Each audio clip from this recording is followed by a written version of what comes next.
tudo bem com vocês? Então, eu queria avisar pra vocês que agora a gente vai fazer um slime. Eu fiz já um e a ficou bem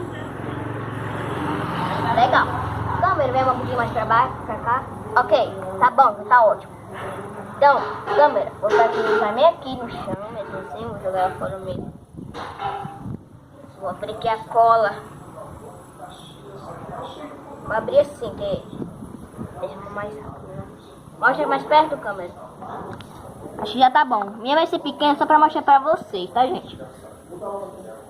Aqui. Vou pegar um pouquinho disso aqui. Agora vamos mexer. Gente, é bicarbonato de sódio, tá? Mas se você não tiver bicarbonato de sódio, pode botar tênis para baruel. Ok? Ah, gente, não se esqueça de ir lá na farmácia de Fátima, farmácia Drogaria Nova Vida. Então, calma aí. Não se esqueça de ir lá, é uma boa farmácia. Ah, e deixa o like e se inscreva no canal. Aí, gente, botei mais um pouquinho assim com a mão. Tá ficando, hein, gente? Acho que já vou mexer até na mão daqui a pouco.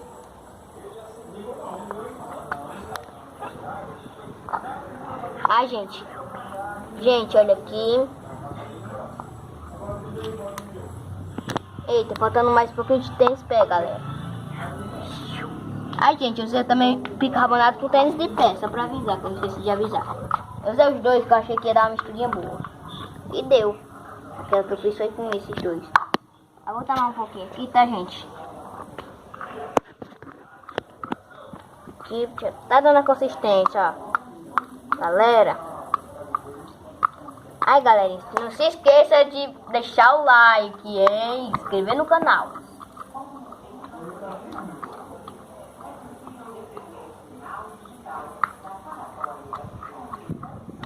Pegou já.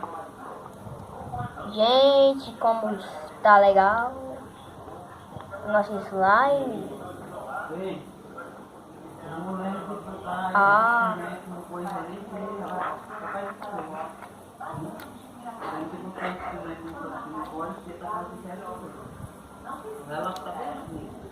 Meu Deus, gente, nunca vi um slime tão legal assim.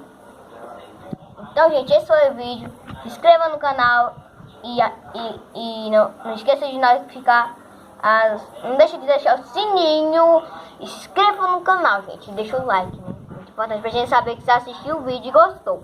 Pra gente fazer mais desses, lógico. Então, gente, a gente também ensina vários tipos de fazer slime. Nosso canal é pequeno, mas daqui a uns dias nossa família vai ficar gigante. Aí esse foi o vídeo. Tchau, tchau. Esse foi o vídeo.